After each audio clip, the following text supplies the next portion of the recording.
ಮೈಸೂರು ಎಂದರೆ ಸಾಕು ಮನಮೋಹಕ ಪ್ರವಾಸ ಸ್ಥಳಗಳು ಕಣ್ಮುಂದೆ ಬಂದು ನಿಲ್ಲುತ್ತವೆ. ಅದರಲ್ಲಿ ಕಾರಂಜಿ ಕೆರೆಯ ಪಾತ್ರ ಹಿರಿದು. ಕೇವಲ ಪ್ರಕೃತಿ ಸೌಂದರ್ಯದಿಂದಲೇ ಆಕರ್ಷಿಸುವ ಈ ಕೆರೆಯ ಸುತ್ತಲೂ ಹಚ್ಚ ಹಸಿರಿನಿಂದ ಕೈಕಟ್ಟಿ ನಿಂತಿದೆ. ಮೈಸೂರಿನಲ್ಲೊಂದು ಸುಂದರ ಕೆರೆ. ಈ ಕೆರೆಯು ಸುಮಾರು 90 ಎಕರೆಯಷ್ಟು ವಿಶಾಲವಾಗಿದೆ. ಇದರಲ್ಲಿ 55 ಕೆರೆಯಷ್ಟು ಭಾಗ ನೀರಿನಿಂದ ತುಂಬಿಕೊಂಡಿದೆ. ಈ ಕೆರೆಯ ಸುತ್ತ ಚಿತ್ತಾಕರ್ಷಣೆ ಮಾಡುವ ಚಿಟ್ಟೆ ಮತ್ತು ಪಕ್ಷಿಗಳ ಉದ್ಯಾನವನ ಸಹ ಇದೆ. ಕಾರಂಜಿ ಕೆರೆಯು ಮೈಸೂರು ಪ್ರಾಣಿ ಸಂಗ್ರಹಾಲಯದವರ ಅಧೀನದಲ್ಲಿದ್ದು, ಹಾಗಾಗಿ ಈ ಕೆರೆಯ ನೀರು ಶುದ್ಧವಾಗಿದೆ. ಪ್ರವಾಸಿಗರಿಗಾಗಿ ಬೋಟಿಂಗ್ ವ್ಯವಸ್ಥೆಯನ್ನು ಮಾಡಲಾಗಿದ್ದು, ಇಷ್ಟಪಡುವ ಮಂದಿ ಬೋಟ್ನಲ್ಲಿ ಕುಳಿತು ಕೆರೆಯ ಸುತ್ತ ಸುತ್ತಬಹುದು. ವಲಸೆ ಹಕ್ಕಿಗಳು ಇಲ್ಲಿರುವ ನೀರು, ದಟ್ಟವಾದ ಗಿಡಮರಗಳ ರಾಶಿಯಿಂದ, ಬೇರೆ ಬೇರೆ ಪ್ರದೇಶಗಳಿಂದ ಬಂದಿರುವ ಪಾಲಿಕಾನ್ಸ್, ಐಬಿಸ್, ಈಗ್ರೆಟ್ಸ್, ಹೆರಾನ್, ಬ್ಲ್ಯಾಕ್ ಡ್ರೋಂಗೋ ಸೇರಿದಂತೆ ವಿಶೇಷ ಪಕ್ಷಿಗಳನ್ನು ನಾವಿಲ್ಲಿ ನೋಡಬಹುದು.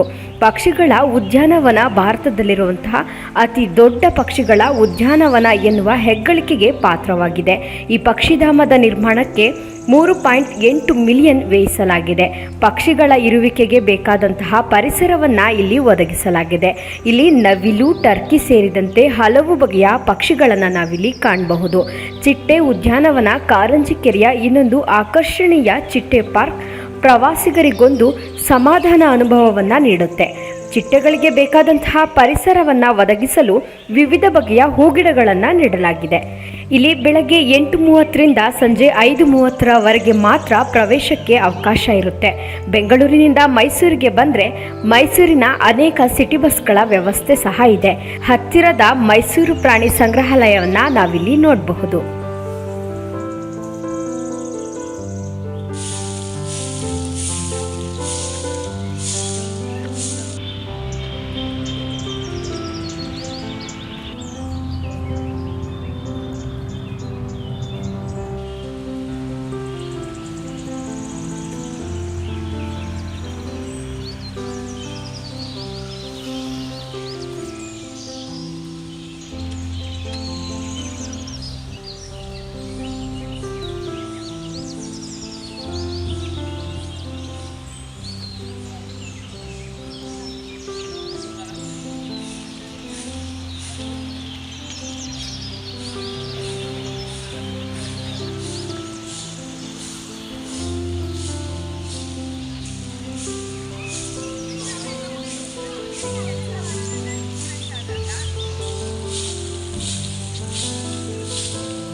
ಹಿಂಗೆ ಸಡನ್ನಾಗಿ ಹಿಂಗೆ